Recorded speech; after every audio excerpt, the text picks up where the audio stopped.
I never imagined a simple conversation could change everything. But then again, I never thought I'd end up being the punchline of a joke that wasn't even funny. It all began when I overheard something that would stay with me long after the night ended. I was walking into the kitchen, trying to grab a quick snack before heading to bed. It was around 11 p.m., and I had just finished a long, tiring day at work. Emma, my wife, and her friend Olivia were sitting at the kitchen table, laughing. I thought it was nothing unusual. After all, they'd been friends for years. But what stopped me in my tracks wasn't the sound of their voices. It was the content of their conversation. "I don't know," Emma said, with a chuckle in her voice. "Do you think it would be too much? I mean, it would be hilarious to see him react." Olivia's laugh echoed through the room. "Come on, Emma. He won't even notice. It'll be so easy to mess with him. It's not like he ever picks up on anything." I stood frozen for a moment, trying to process what I had just heard. Emma and Olivia were clearly talking about me. But what was it? What were they planning? The idea of my wife and her friend conspiring against me made my stomach turn. "I guess you're right," Emma replied, the tone of her voice sharp but playful. "It's just a little harmless fun. I'll bet he'll never see it coming." Bet? Fun? What was this? I didn't know how to feel, shocked, confused, or even betrayed. And yet, somehow, I knew I was in for something that I wasn't going to like. I turned to walk away, hoping to leave the conversation behind me, but I couldn't. There was something nagging at me, pulling me back. I had to know. What were they planning? So I waited. I spent the next couple of hours pretending to watch TV, but my mind kept racing. My wife, Emma, had always been the life of the party, the one who could joke around and make everyone laugh. I had always been content to sit back, let her shine, and take the quieter, more reserved role in our relationship. But hearing that conversation, it made me question everything. Was I just the person she humiliated for her own amusement? Was I so easy to ignore that she found it entertaining to mess with me? The more I thought about it, the more I started to worry about what was coming next. And sure enough, the very next day, Emma dropped a bombshell. "We're having some friends over tonight," she said casually as I poured myself a coffee in the morning.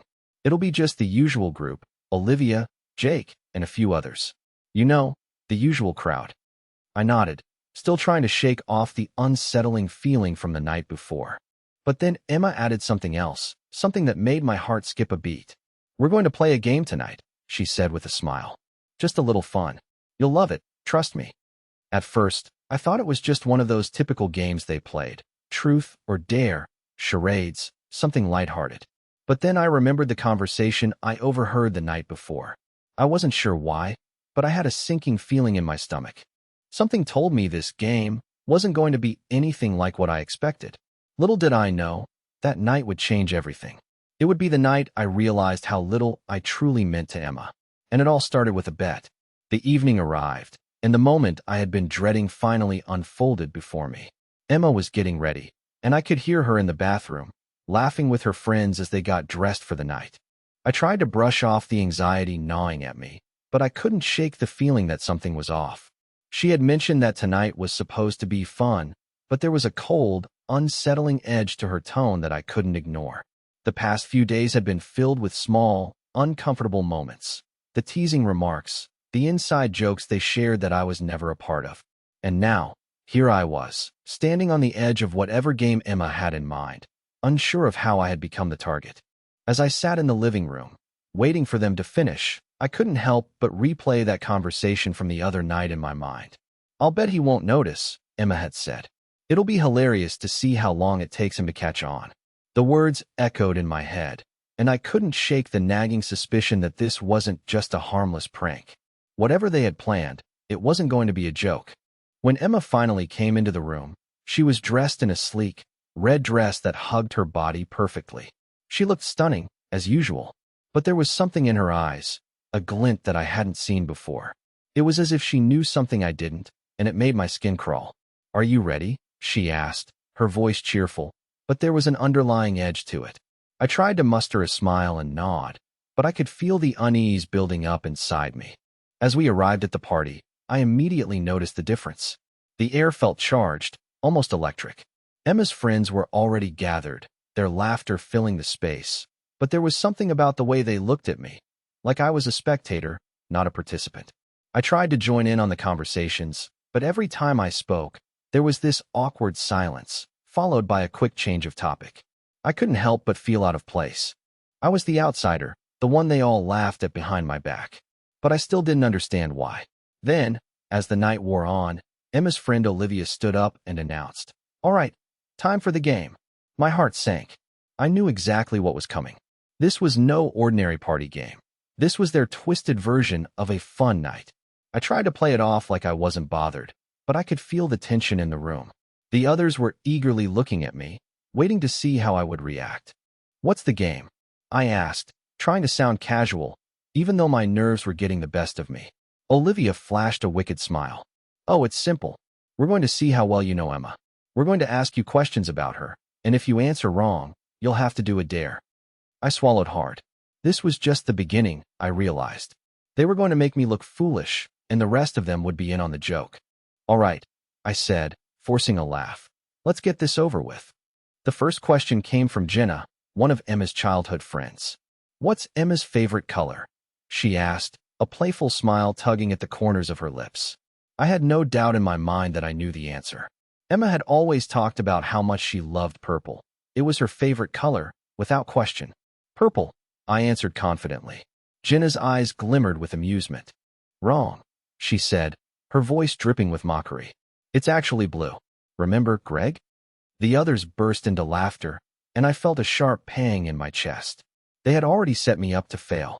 The game continued, and with each question, I felt myself sinking deeper into the role they had assigned me. The clueless husband, the one who couldn't even remember the most basic details about his wife. With each wrong answer, the laughter grew louder. Emma, who had been sitting there with a smug smile, now seemed to be enjoying herself more than ever. I could see the way her eyes flicked toward her friends, the way she looked at them for approval. It was as if she was taking pleasure in watching me squirm. By the time it was my turn to ask a question, I had lost all sense of confidence. My mind was racing, trying to figure out how I could get out of this. But then, Emma stood up and raised her glass. "All right, Greg, your turn," she said sweetly, almost as if nothing was wrong. "Ask us something." I froze. What could I ask them? Everything felt wrong. This entire situation felt wrong. But I had no choice but to play along. I glanced around the room, feeling the weight of their eyes on me. Then, on impulse, I asked, "What's the one thing Emma hates the most?" Everyone went silent. It was the first question that had caused any pause. Emma's smile faltered for a split second, and I could see the tension in her face. But then, she recovered quickly, and the rest of the room burst into laughter again. "That's easy," Olivia said, her voice dripping with sarcasm. "She hates being wrong." The others nodded in agreement, and Emma laughed along, but I noticed the way her laughter didn't quite reach her eyes. It was almost like she was hiding something, like she was playing a part in a game I hadn't been prepared for. As the game continued, I couldn't shake the feeling that something was about to shift. The tension in the air was thick, and I realized this wasn't just a game. This was their way of reminding me that I wasn't in control, that I was just the joke, the punchline, and I had no idea how far they were willing to take it. As the game continued, I began to feel more like an actor in a play I hadn't auditioned for, trapped in a role I didn't want. Every wrong answer was met with laughter, laughter that didn't feel kind anymore, but cruel, like a reminder of how little I mattered. The others seemed to find it amusing, but Emma, she was the one who made it sting the most. She wasn't just laughing at me, she was encouraging it. Her eyes sparkled with a kind of malicious glee that made my stomach turn. Was this really my wife? The woman I thought I knew? "All right, Greg," Olivia said, her voice dripping with anticipation. "It's time for your dare." I didn't want to hear those words. A part of me knew that whatever came next wouldn't be a simple, silly challenge. I had seen how far this game was going. I had seen how Emma enjoyed watching me stumble, how the others couldn't stop laughing at my expense. And now, I was going to have to do something humiliating. Emma leaned forward in her chair, her lips curling into a smirk. "You'll love this one, honey," she said sweetly, but I could hear the sarcasm in her voice. "We're going to make it fun for you. Aren't we, girls?" Her friends cheered in agreement, and I felt the weight of their stares on me. I wanted to speak up, to ask her to stop, to tell them all this wasn't funny anymore, but I stayed silent.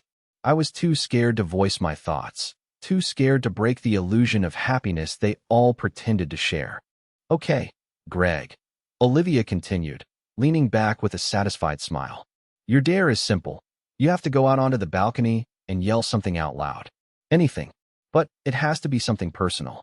Something that'll make everyone here laugh. Something that'll make us all see how ridiculous you are.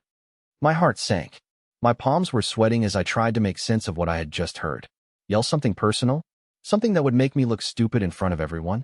The very idea of it made me want to crawl into a hole and never come out. But I could see the excitement in their eyes, the thrill they got from watching me squirm. Go on, Greg, Emma urged, her voice sweet and almost mocking. It'll be fun, I promise. I felt trapped. I could either go along with it, make a fool of myself in front of everyone, or I could stand up for myself, risk looking like the idiot, and maybe ruin the night for Emma. I glanced around the room, but everyone's eyes were on me. They were waiting for me to fail. They were waiting to see me humiliated. I took a deep breath and stood up. The room was still, all eyes on me, the pressure building with every second that passed. Slowly, I walked toward the balcony doors, the sound of my footsteps echoing in the silence. When I stepped outside, the cool night air hit my face, but it didn't offer any comfort. The city lights shimmered in the distance, but they felt so far away, like I was standing on the edge of something much darker. I opened my mouth to say something, anything, but the words didn't come. I felt like I was choking on the weight of the moment, my throat tight with humiliation. I didn't know what to say. I didn't know how to make them laugh. And that's when I realized something. This wasn't a game. This wasn't just harmless fun. This was Emma's way of reminding me of my place in her life. I was nothing more than a joke. But then, as if by instinct, I heard myself speak. I'm not your clown, I whispered, my voice barely audible in the night air. The words felt like a confession, a secret I had been holding in for too long. I stood there, waiting for the laughter to erupt, for them to mock me, for Emma to tell me how pathetic I was. But it didn't come. The silence was deafening. Then, something unexpected happened. Emma's voice cut through the stillness. You think you're special, don't you? She said from inside. You think you're different from the rest of us. But the truth is, you're just like every other man I've known. You don't get it, do you? I froze.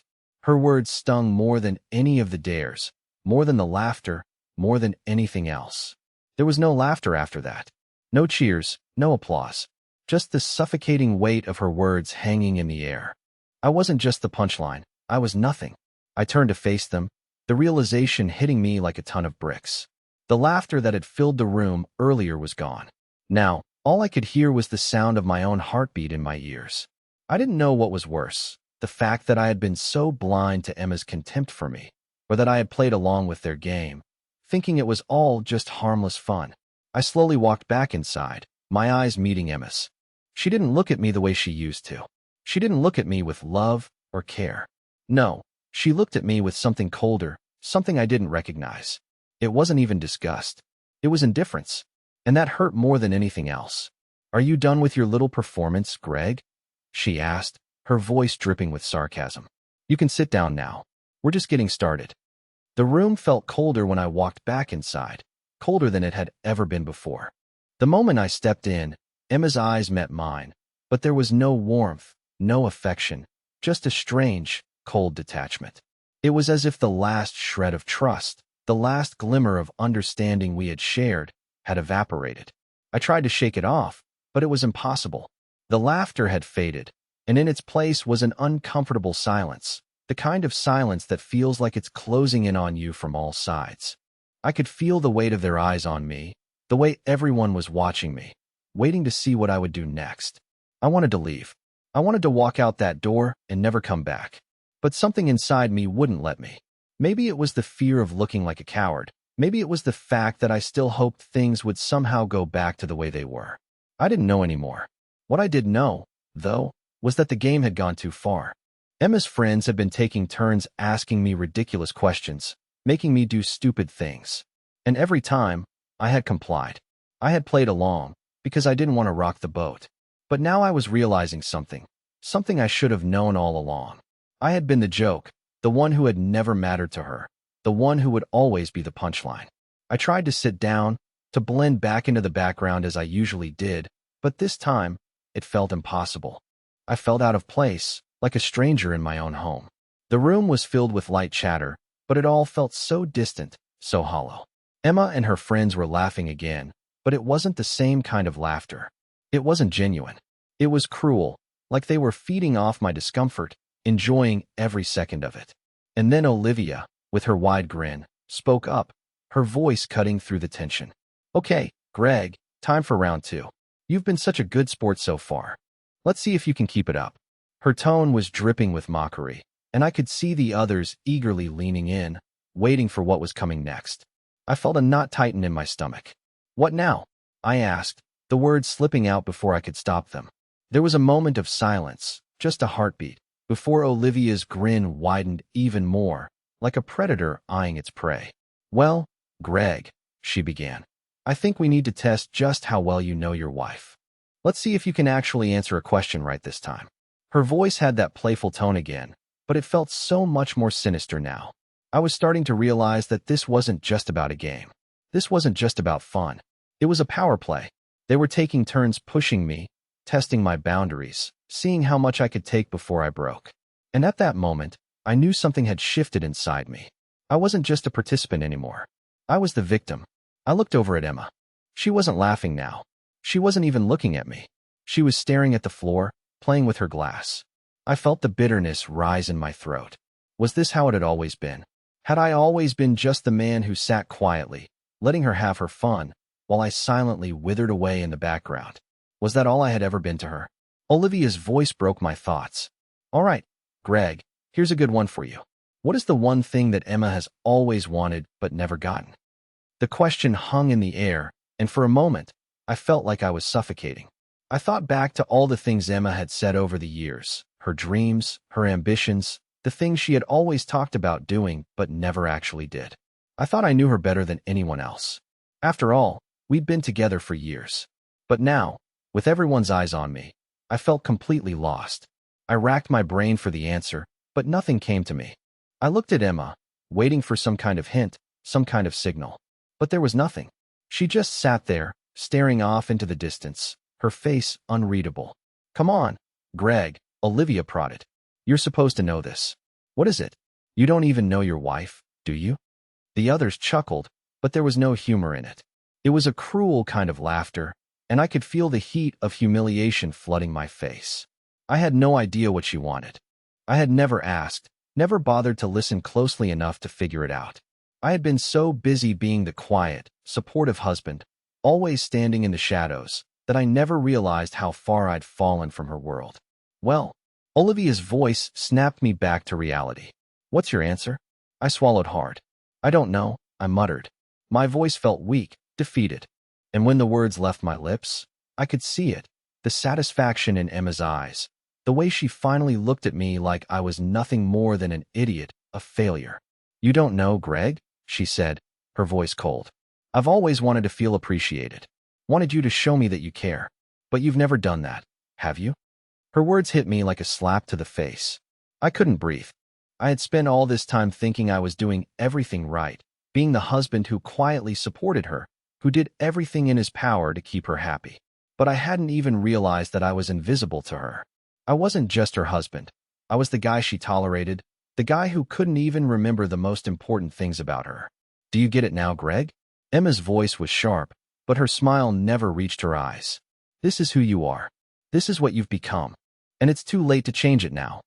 I felt the weight of her words settle over me, heavier than anything I'd ever felt before. The laughter, the games, the taunts, they were all part of the plan. She had never been on my side. I had been a joke to her all along. And in that moment, I realized something. I was done. Done with being the silent observer in my own life. I was done with the games. But the question was, what was I going to do about it?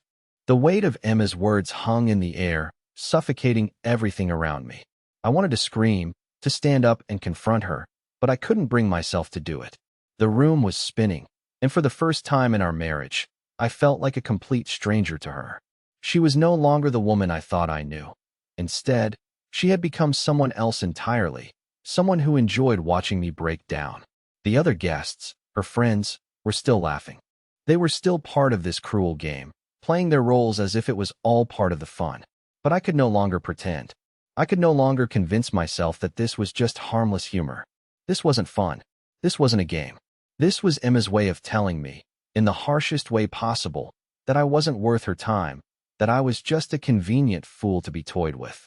I stood there, frozen, as Emma casually turned back to her glass, swirling it slowly, her lips curling into a smirk.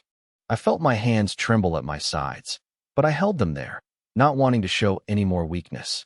I wasn't sure how much more of this I could take, but I wasn't going to break down, not yet, at least. I wasn't going to give her the satisfaction. So, Olivia said after a long pause, her voice cutting through the tension, "Greg, you've been so entertaining tonight. But, we haven't had a good laugh in a while."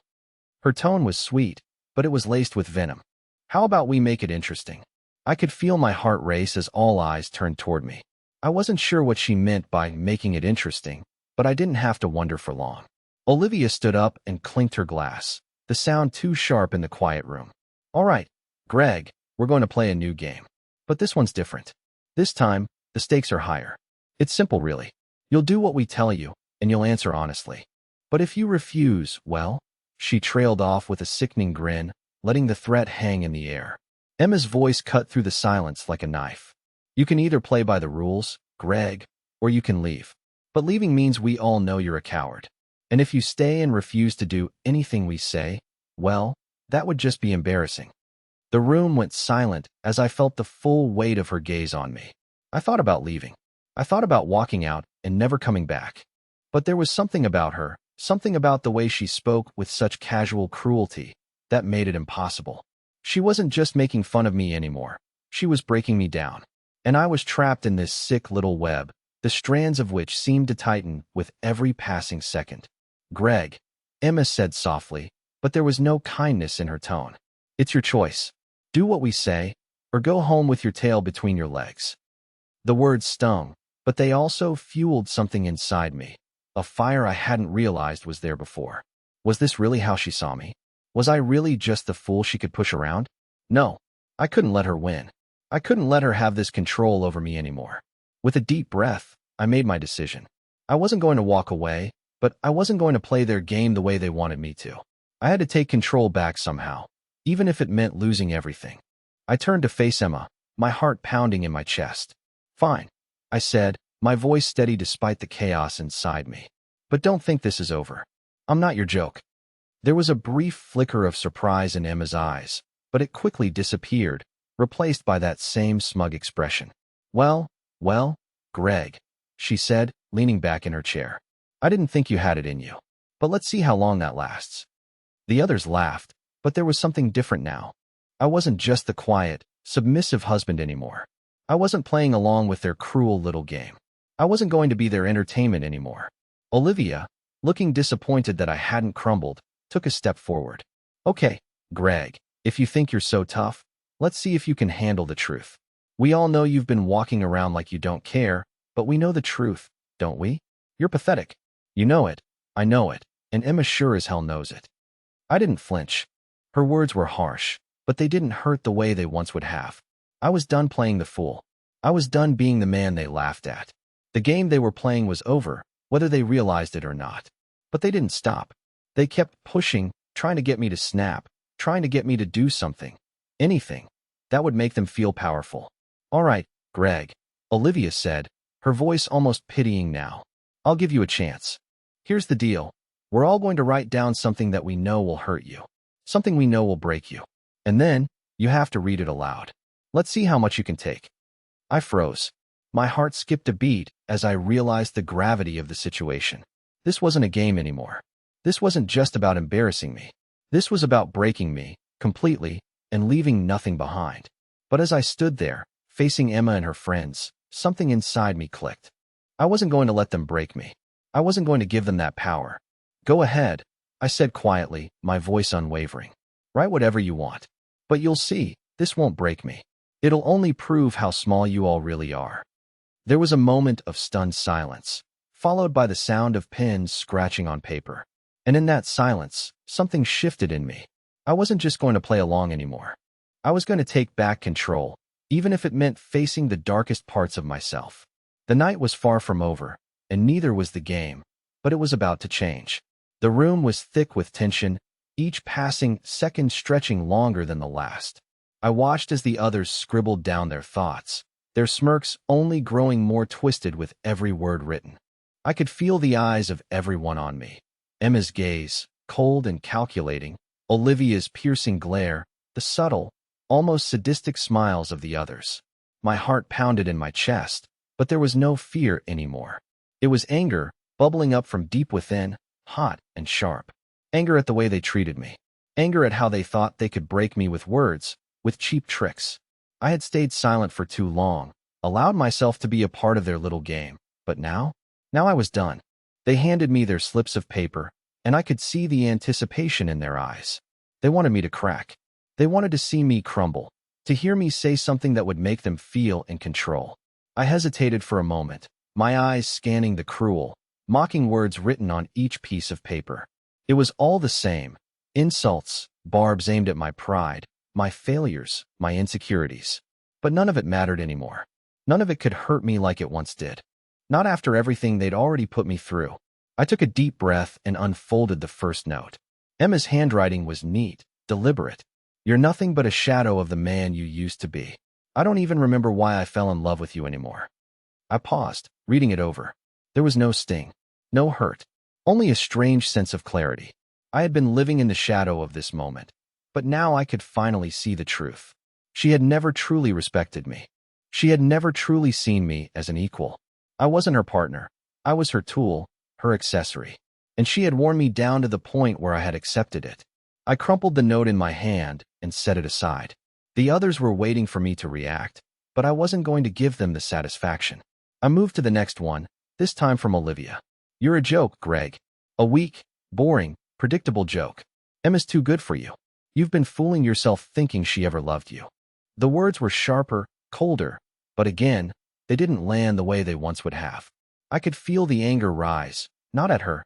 No, not at Olivia, but at myself. How had I let myself get here? How had I allowed myself to be the punchline for so long? I was done with this. Done with them. Done with the lies. I crushed the second note and tossed it aside. I wasn't giving them the power to see how much they'd affected me. Not anymore. The third note came from Jenna. You're just a doormat, Greg. You let Emma walk all over you, and you always will. She'll never respect you. The words echoed in my mind, but they didn't cause the pain they were supposed to. Instead, I felt something else, resentment. Resentment for every time I had let Emma push me around, for every moment I had allowed myself to be weak for her. I had always put her first, always bent over backward to please her, to keep her happy, but all it had gotten me was ridicule. She hadn't wanted my love, she wanted my obedience. I shoved the note into my pocket, my jaw clenched tight. This was the moment I had been waiting for. The moment I finally realized I didn't need her. I didn't need any of them. They could write their notes, they could laugh at me, they could tear me apart with their words, but it didn't matter. I stood up slowly, turning to face Emma. Her eyes locked with mine, but this time, there was no warmth, no affection, only cold indifference. You done reading those? She asked, her voice sharp, almost bored. Was it everything you expected? I didn't answer her immediately. I took a step forward, feeling the weight of the room on my shoulders. The silence was deafening. All of them, waiting, watching, expecting me to break down, to cry, to beg. But I wasn't going to give them that. Not anymore. I'm done, I said, my voice low but steady. I'm done being your joke. I'm done playing this game. And I'm done with all of you. The room went dead silent. For the first time that night, the air felt heavy, suffocating. Emma's eyes widened slightly, a flicker of surprise crossing her face. It wasn't the reaction she had been expecting. She had always been able to control me, to make me the butt of every joke, but now, for the first time in years, I was taking control. You can all sit here and laugh. I continued, my voice growing stronger with every word. You can make your little jokes, write your cruel notes, and tear me down however you want. But I'm not the man you think I am. And I'm not going to stand here and let you do this to me anymore. I looked directly at Emma, my eyes locking with hers. You think you've won, but you haven't. You've only made me realize how little I mean to you. And honestly, I don't think I care anymore. The others exchanged glances, unsure of how to react. Emma's face was expressionless, but but I could see the flicker of anger in her eyes. She was used to having control, used to making me feel small, insignificant. But not anymore. You think you're leaving? Emma finally spoke, her voice sharp. You think you can just walk away from this? From me? You're nothing without me. Her words stung, but this time, they didn't have the power they once did. No, Emma, I said, my voice steady. I'm not nothing. I'm someone who finally realizes what he deserves. And it's not this. I turned and walked toward the door, feeling their eyes on me, but not letting it stop me. The weight of the years of abuse, the years of putting her needs before mine, the years of silence, they all began to lift as I stepped closer to the door. I wasn't going to let them tear me down anymore. I wasn't going to let her make me feel small. I was done.